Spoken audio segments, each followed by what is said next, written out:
morning, everyone. My name is Ellen Lottinen, and I am the Program Manager for the Center for Conflict Management.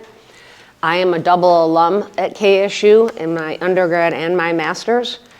The Center for Conflict Management deals with professional development training in mediation training, which means court systems use mediation between parties before they go to court. But mediation is also used in various ways of helping people resolve their situations. A mediator is a third-party neutral, which means I have no skin in the game. I am just there to facilitate a conversation between people. It's up to the people to come to the resolution. What the center does offer, though, is there is a mediation clinic free to students, staff, and faculty here at KSU, where we have registered mediators in the state of Georgia, including myself, that will help facilitate conflicts between people so they can get them resolved. Examples are roommate, coworker, student and faculty, between faculty, classmates. So I've had where people are in labs and they're in a lab room for 8 hours a day, and at the end of the semester they do not like each other because they spent too much time together.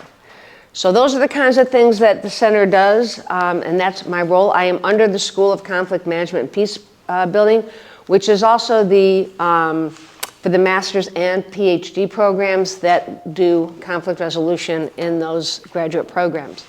So today, anybody want to tell me what conflict means? Disagreement between multiple people. Disagreement between multiple people. Have you ever had a disagreement with your parents? Yeah. Is that a conflict? Why is it a conflict? Well, both parties think that they're right and trying to convince the other person why they should see their side. Absolutely. So part of conflict and part of facilitating a conversation is negotiation.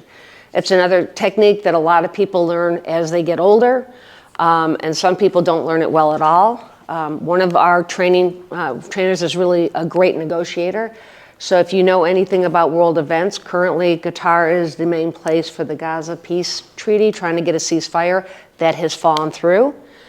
But those mediators are skilled mediators. They know how to negotiate with no matter who they are. Whether they're a peaceful nation or a terrorist nation, they know how to negotiate. Unfortunately, at this point, they're not, the one side is not wanting to negotiate, so those negotiations fall through. I'm just using it as an example, but the reason I'm saying that is because mediation is used around the world. It's not just in Georgia, it's used in our daily life. So when I first got trained in mediation, it was 2007, and I did it on my kids. Stop mediating us. But why? But I used them to practice my skill set. And then I kind of reached out to my family members, and they didn't know that they were being my guinea pigs. Like I would purposely set them up and say, well, let's talk about it. And I'd start my negotiation process between siblings. I come from a very large family. So one of the things about conflict is what happens when conflict happens is expectations are not met. The expectation I have, and what is your name? Angel. We may not have the same expectations, but when one of our expectations isn't met, that is where a conflict starts. So, whenever you're in a conflict with someone, there's one factor that can make the difference between damaging your relationship and deepening it, and that is attitude. Have you ever had somebody give you an attitude that it just infuriates you? Like they go, or they just completely don't even talk to you. But it's that attitude. If you want a resolution, you work harder to do that because you want to save the relationship. You're not going to stay mad at your parents forever, no matter how much you disagree with them. But I've had families, including in my own, where people haven't talked for years. And I come back to them and say, you people are just stupid. What if tomorrow the world ends and you're still going to be in this conflict? And they just get mad at me, but they do start talking. So how it arises. Different points of view, perspective. So let's talk about perspective for a minute. What is perspective? It's how someone views a situation. I may not view something, I may think something's very trivial, where to you it's like, are you kidding me? That was devastating to me. So those perspectives are very challenging sometimes. Communication differently. Different types of communication are hard because I am a person that is forthright. I will shoot from the belt, but that came with age. When I was your age, I kept dead quiet because I did not want to be in conflict. Somebody else might say, no, we're not doing that. I'm not ready to talk. So the communication breaks down because one party's ready to talk, another isn't. Or the conflict isn't as important to one party as it is to another. Okay? Spending large amounts of time together. Any of you got group projects so far? You're going to be spending time with these people, whether you like them or not. So you have to communicate schedules, time, who does what, all that stuff, you have to communicate. And you have to spend a lot of time together. Depending on someone to get the job done. How many of you have been in a group project where one person did not pull their weight? Oh, that is so infuriating, right? But you need that grade. So what does the rest of the group do? They do the work, and hopefully the professor picks up on it and says, wait a minute, Ellen didn't do her half. Why? The rest of you all get an A. Ellen, you're getting an F because you did not participate. And sometimes it's very easy to find out, but sometimes groups will protect each other. So, but that's one of the biggest ones. And then I said before, expectations for another are not communicated, therefore not met. If you tell me you're mad at me, and I say why, and you don't communicate why, how do I know how to work it out? Right? Okay. Now this is the other one. Patience is not in great supply. If you've been dealing with somebody who is hard to deal with over and over and over again, you tend to lose patience and tend to shut down on the other side. I have a couple family members that do not communicate well. I am a great communicator because I'm in a field that I'm required to be a great communicator. But I run patience goes very quietly when I hear 2 weeks later that my sibling was in a hospital for 4 days. Because my siblings are much older than I am. I lose patience because you could have told me that 2 weeks ago that you were in the hospital. I could have come up and helped. I could have done something. But I can't do anything if I don't know, right? So patience is also a big thing. So what is unhealthy conflict? I don't care what age you are, where you're coming from, where you've been. Social media has tendency to bring out the worst in people. It can also bring out the best. But sometimes in-person text messaging, social media, rumors, gossip, clicks. In college, it still exists. I have a 14-year-old granddaughter who is in 8th grade, and boy, do I hear some of the stories. Grandma, that doesn't make sense to me. It will one day. How do I handle it? Let's sit down and have a conversation, right? But it's when somebody starts talking about you, your feelings get hurt fast. Because maybe it's really not nice. So, or you're in a conversation that somebody drags you into that you really didn't want to be a part of, and only part of that conversation is caught by the other person you're talking about, and it's not in your favor. And it wasn't, they take it out of context, is what I'm going to say there. This is the one I'm a little more concerned with, is the silent withdrawal, afraid of speaking up. I did a student group in the spring, and they said our kids won't speak up. Like, they won't challenge their grades. Or if they get a bad order from Chick-fil-A, and it's the wrong order, or their order comes in cold, they won't go back up and say, my order's cold. But they paid for it. So how many of you work really hard for your money? And I only use Chick-fil-A because that wasn't. And you spend money to get food that you want, and you don't get it. You have a right to say, listen, it doesn't mean you have to be mean about it.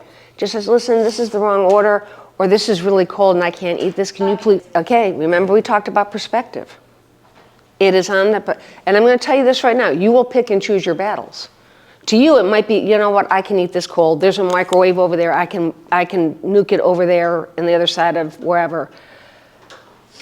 But depending on who you are, we're all very individually made. And it's your perspective. I really needed a hot meal because I'm cold. And I needed something to warm me up. I have a long class ahead of me. I needed the fuel. Can you please just redo the order? You can say it nicely to them. You don't have to be rude to the person on the other side. I'm sorry, but this is cold food. Can I please get hot food? Out of all the places you're going to get probably better customer service is Chick-fil-A, because they thrive on that. That is one of their mottos. So this is the other one, is personal attack on your person, your identity, your character. That is the harsh one. If somebody comes after you, by the way, I'm going to send you guys this. I'm going to send it to Delita, and she's going to send it out in a PowerPoint so you have these slides for you. When somebody goes after your person, your identity, your character, it becomes personal. And depending on your personality will depend on how you approach it. Example, I am a type A, completely OCD human being. When I was your age, I did not have patience for people attacking my character. I don't care what people say about me now. But that has been life and experience that has taught me not to care. But it still affects me. It still hurts my feelings. But I just approach it differently.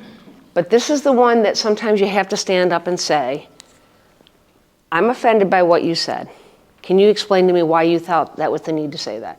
And if they say, well, you know, and they make a joke of it, you can let it go, walk away, and take it for what it's worth. But you'll have to make decisions on what you say around that person next time.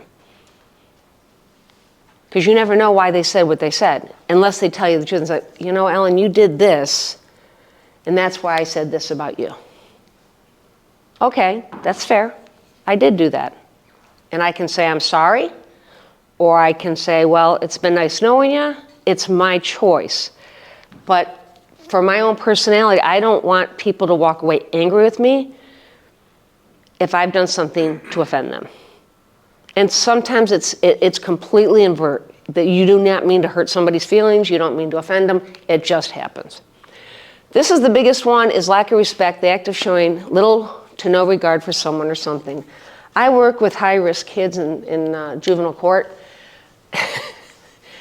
and I was talking about what if this behavior, the consequence is taking your phone away. And this young lady, about 14, goes, my mother's just not going to disrespect me and take my phone away. Ooh. So I kind of went, okay. Who pays for your phone? Well, I sometimes do. That's not what I asked. Who pays for your phone? Mom. Then mom has every right to take away your phone if the consequence for your bad behavior, you are not a bad kid, but your behavior is bad and it needs to change. And there has to be, that lack of respect towards a mother is why she's probably in juvenile court and on probation for whatever she did. I don't know what these kids did. I don't care what they did, but they come into my class and I'm like, okay, let's talk about things that are important. Life skills, respect, honesty, kindness. Those are things that matter. But when somebody doesn't show respect to you, what are they doing? We live in a world where things are very different than they were in the 70s, 60s, 70s, 80s, even 90s. Be cognizant if somebody has a difference of opinion from you. It's okay, but it doesn't give anybody a right to be disrespectful to them, no matter who you are. So what is healthy conflict? Rising tension brings awareness the conflict needs attention.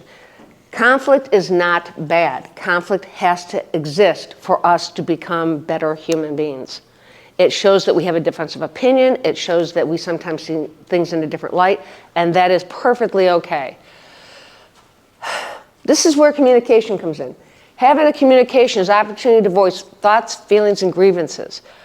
One of the reasons we have problems in the world around us is because communication between nations, grievances against other nations. But in our personal things, sometimes somebody's going to say to you in a conversation that you're going to be like, ouch, that really hurt what just was, and it's said against you. You have a couple choices to dealing with that. But one of it is listen to them. Don't worry about your comeback.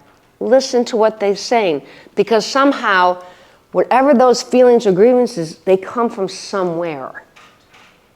And it might not have been even you that started it, but it's important that you listen. So, supportive environment, people you trust and respect. So let's talk about the levels of trust. It starts with shared values. Roommates, you might have a lot of shared values, but they have one shared value that is getting on their livid nerves. It might be kitchen space. It might be people coming over, right? It might be a classmate who constantly wants you to help them with their homework because they're too lazy to do it themselves, even though they know how to do it. Integrity. I tell my kids in juvenile court, your integrity and character, the only two things you're going to die with. Nothing else is going to matter. Not all the money, not all the wealth, but what you take to the grave is your integrity and character that you have built through your entire life. Concern for others. I got into a conversation with an adult 2 days ago. A friend of ours had passed away from suicide, and I was struggling with it, and their response is, get over it. Yeah, my response was not good. Okay, this conversation has ended. If you have no empathy for the person, well, if they did this, I said, okay, again, and I said, that's your perspective, but there was something behind it that you are not seeing, that I didn't see, that multiple people missed. But concern for others is very important. Even if that person annoys you, you still have to care. Competency, being competent. Trusting the person that you share these shared values with. My biggest one, and I've gone through this because I come from a large family, is accountability. I do believe in personal accountability. If you do something wrong and you deny it and blame everybody else, well, it's this person's fault, and I didn't get the project in because my dog ate my homework, and I had to watch Love Island last night, right? But accountability. It's up to you for your own actions to be accountable. But I'll tell you one thing about the levels of trust. Have you ever heard the expression, you are my person? Do you think that's a good statement? Why? It's a little bit possessive. Yeah, but you know what? I just celebrated 27 years of marriage. Love my husband, but he's my person. He has watched me go through hell and high water. I come from a very large family. I've lost family members, parents. He's in the process of losing his parents. But at the end of the day, no matter what comes out of my mouth, he just sits and listens. He doesn't judge me. It's okay. Get it out. It's okay. But always having someone that you know will not break that level of trust.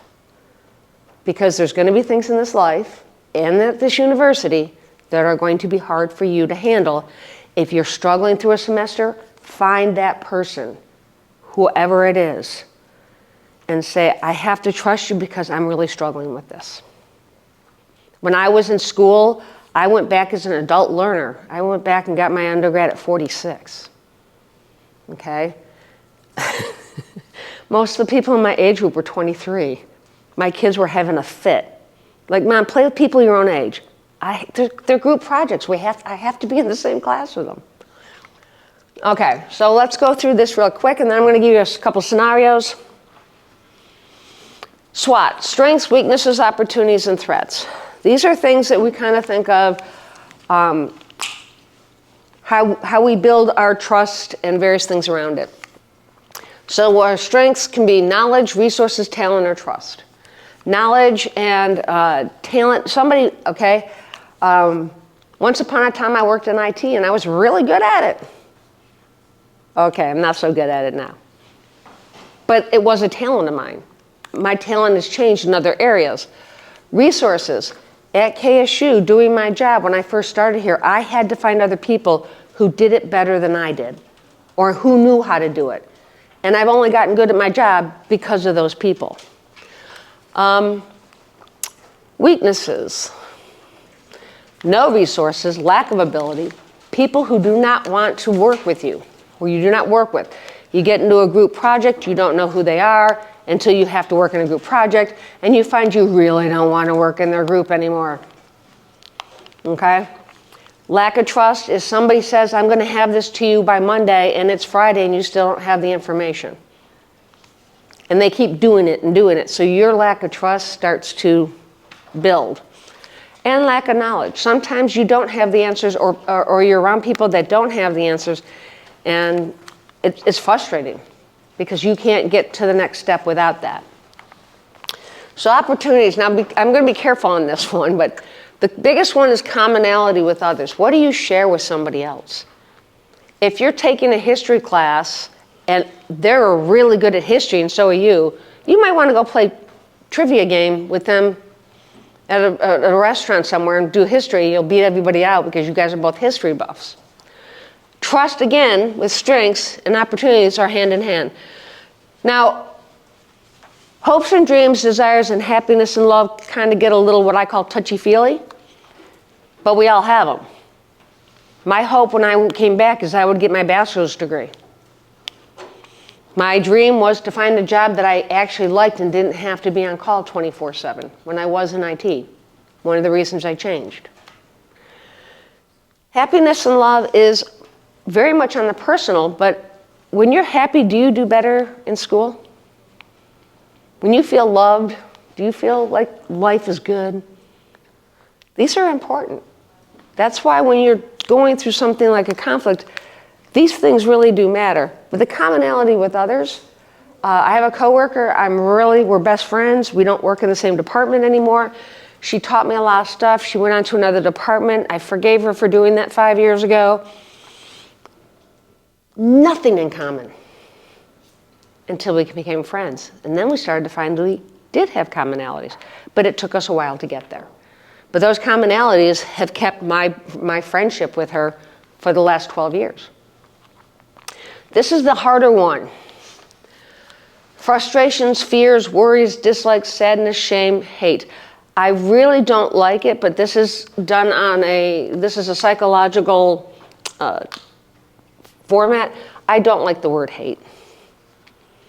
My granddaughter one day said something about she hated somebody, and being a typical grandmother, I got all over her case and said, don't ever hate anybody. You can dislike somebody, but be careful because what are they walking in? What is their journey? What are they going through that is frustrating you or making you dislike them? Because it might have nothing to do with you, but the journey they're walking on is completely turning them upside down, right? Sadness, worries and fears are the biggest two. Worries that you're not going to get a good grade for your class. Or you took a test and you worry until the professor puts up the grade. Fear is, I have to pass this semester, I haven't done this, it's not like high school. So I have 74 freshmen, and I teach one undergrad Intro to American Government class. And I've heard some interesting stories, and we've had 6 classes. And I'm like, oh boy, I'm in for a ride. So it's really important that I listen to that and understand where their fear is coming from. I don't like online. Well, my class is face-to-face. So if you don't show up, that lands on them, right? I show up every class, but if you don't show up, I can't do anything about it. But I can help them when they say, I have a test next Thursday. Every one of them yesterday went up to me and said, when are you putting up the study guide for the first test? And it's not till next Thursday. All right, I guess I'm putting it up tonight. Because they want to make sure they get a jump on the game and get their grades, because the end of the semester is going to be a little harder with everything that's going to be required of them. So with your strengths, weaknesses, opportunities, and threats, will your strengths minimize your weakness or maximize your weaknesses? And you need to think about that, because if you're consumed with fear and worry, that can't be good. So there has to be some way of balancing that. With opportunities and threats, how do you react or respond? Sorry for the emoji faces, but what is react? Initial reaction. Forming your opinion. Forming your opinion, absolutely. What is And then you respond to that immediate information after, someone out of thinking. All right, so react is knee-jerk. If Angel calls me a name, my first thing, what are you talking about? I'm reacting very quickly to her. My facial expression, my body expression, everything comes out very quickly. Respond is something where you kind of just take a minute and you don't answer. You have to let it process for a second. Like, did they just say what they said? Did Angel just call me that? Are you kidding me? In the back of my mind. And I can come back and say, you know what, this conversation's ended. We'll talk later. And I walk away. So when my granddaughter was 2, she went to daycare, and we're playing on the floor with toys, and she gets real angry with me, her pudgy little face, and she sticks her hands and goes, "Walk away, Grandma." And my daughter's behind her, and my daughter's going, and I'm like, what just hit me, right? So I get off the floor. She gets off the floor, goes to her room, she slams the door. This is a 2-year-old. I go into the kitchen, I look at my dog, go, what the heck? Okay, did not say it like that. She goes, in daycare, if they're playing with a toy and another kid is frustrating them, they have to stick their hand out, tell the other student walk away, and both students have to walk away. Well, you could have told me that before I sat down to play with this game, that you knew would aggravate her, because I was being grandma, teasing her a little bit, but it was a good lesson for me.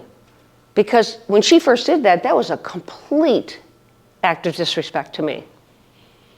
So I yelled at my daughter for being stupid enough not to tell me that. Because my first would have been a reaction like, wait, whoa, that's disrespectful. But luckily, my daughter was behind her and signaling me, get up and move, and then explain it to me. So sometimes we have to take a step back and be careful, because our reaction might be unwarranted.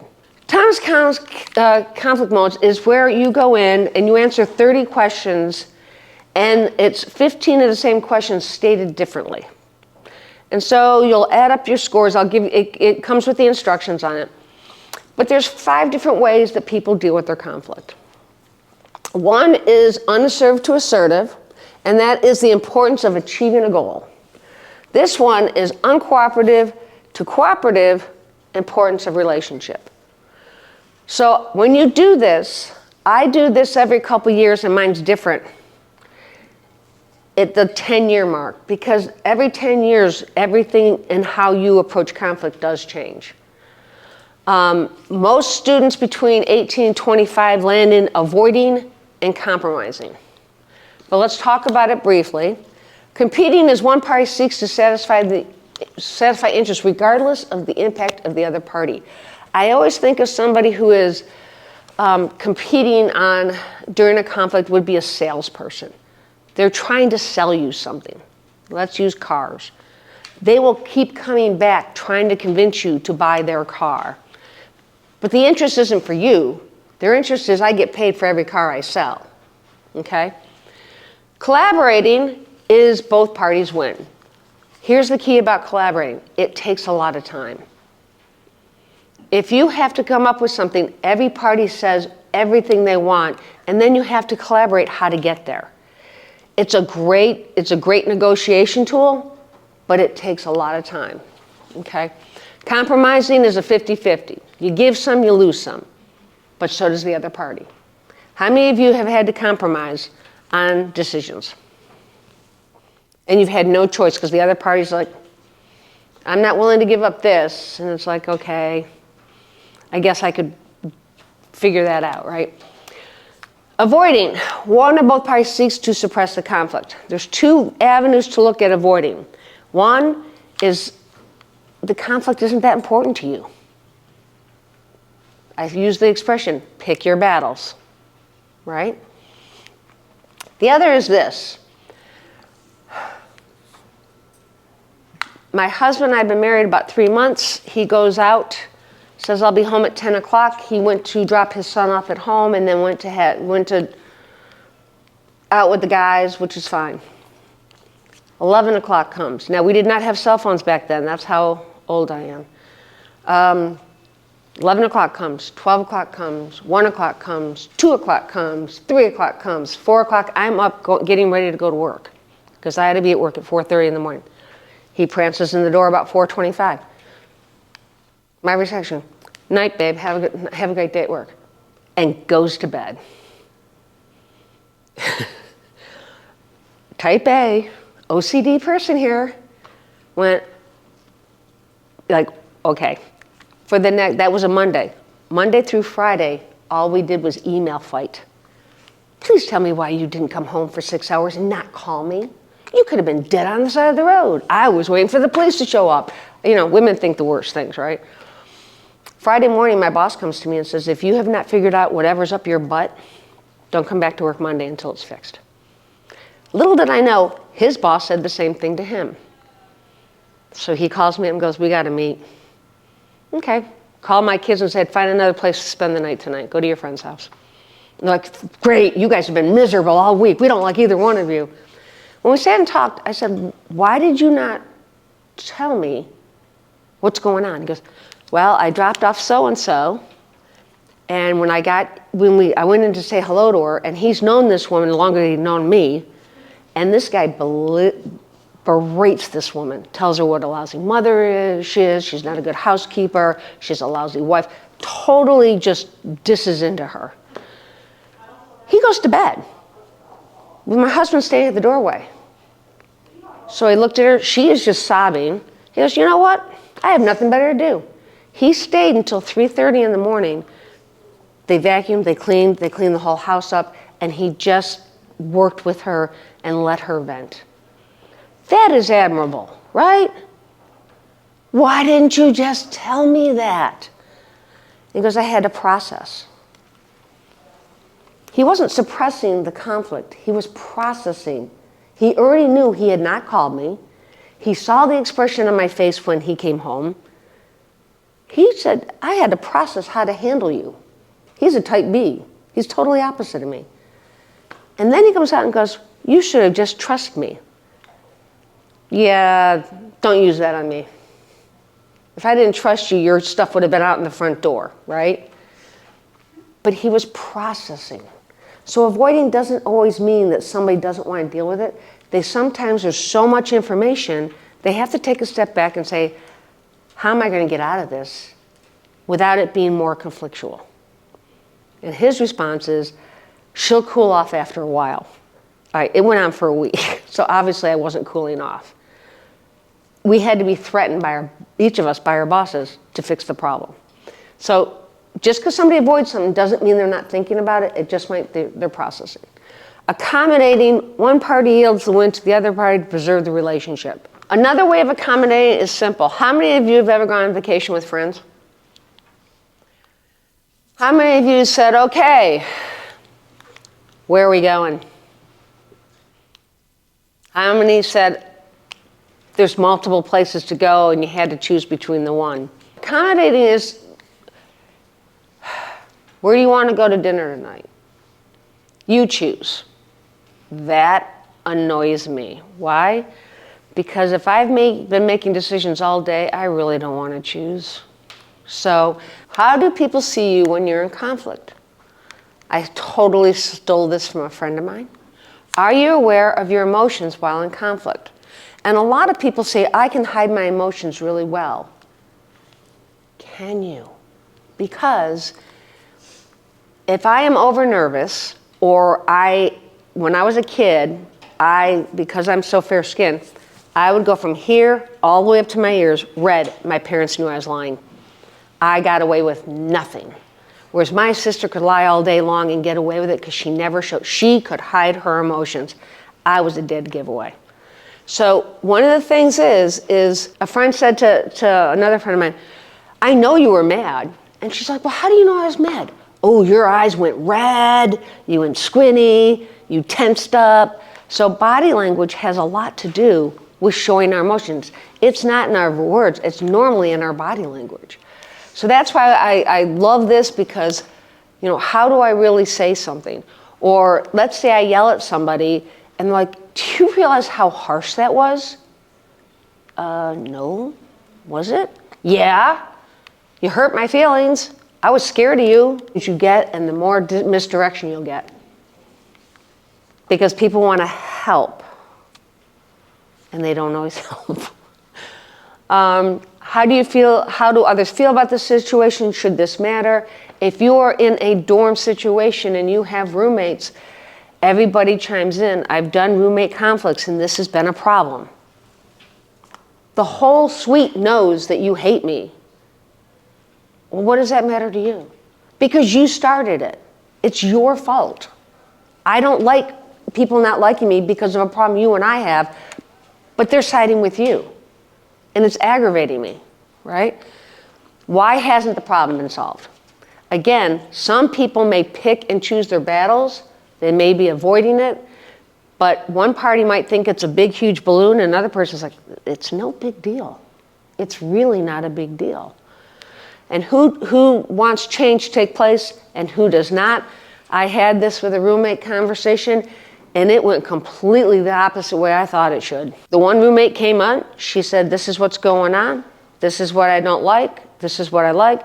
The other roommate said, no, that's not true. And the other roommate completely went off the chains. This one said, I'm willing to stay with you, but we've got to fix this issue. I don't want your boyfriend in 3 times a week. He's not paying for the room. And the other girl goes, you just hate him because, and she avoided the conversation. But it's a real situation, okay? Who contributed to the problem? Are third parties involved? Again, the more people involved, the stickier things get. And somewhere along the line, somebody's got to be the main communicator. Someone's got to take the lead, not control, the lead in starting that conversation. If the problem were totally resolved, what would that look like? What are the most significant barriers to solving the problem in the 2 roommates? The boyfriend doesn't spend the night. That was really the solution. I can't give that to them. They had to discuss it. Why would the rate of overall level of commitment to making changes have been agreed to? When we're talking about the rate of overall level of commitment, are they really committed to resolving their situation, or are they just saying it because they can? This is the last one I really like. What are the boundaries, rules, and guidelines would you like to suggest working towards resolution? Boundary is your boyfriend cannot spend the night during the week. He can come over on Friday nights. That was one of the boundaries.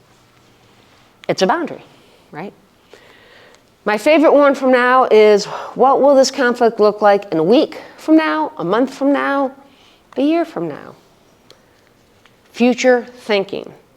When I do mediations and people get stuck about this one segment, I'll say, okay, we're here today on the 10th of September. What does September 17th look like?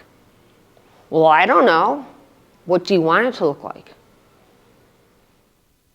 Do you want this resolved, or do you want it to stay the same? It's up to you, not up to me. So sometimes you want to get rid of it in that way. This is called an elephant in the room. What this is used for, and these questions, when these run out, just let me know and I'll make sure you get an email. But you use these questions in the elephant in the room to say, all right, we have a problem here, right? So I'm going up to Angela and I'm mad, but I don't know how to tell her. And I'm just going to place it to her. And she'll go, what's that? It's an elephant in the room. I'm telling her there's a conflict between us. And then I try to start a conversation. Now, she can come back and say, you can take your stupid elephant back. Okay. But at least you have let her know, or I've let her know, there's an elephant in the room. I've given this to many, many residents because they've used it, and I've seen them on campus, and I'm like, I use that, it works. There is a mediation clinic. You're welcome to take one of these. Even if you don't need it, but you find somebody's in turmoil, they can always call. Let me tell you something about confidentiality and mediation. Everything is confidential. It doesn't go past the people in the room. It doesn't go to supervisors. It doesn't go to your RA. It stays between the people. I am held by that confidentiality because I am a mediator in the state of Georgia. And so, so are all my mediators. They're all registered. So they all have to keep that confidentiality rule. But that is a service that's free to you. So if you run into a problem during the semester, let me know. You can give me a call. You can email and say, listen, can we just have a conversation? If I know too much about the information, I always put somebody who knows nothing about it. We are supposed to walk in knowing nothing about the situation so that that mediator can stay neutral.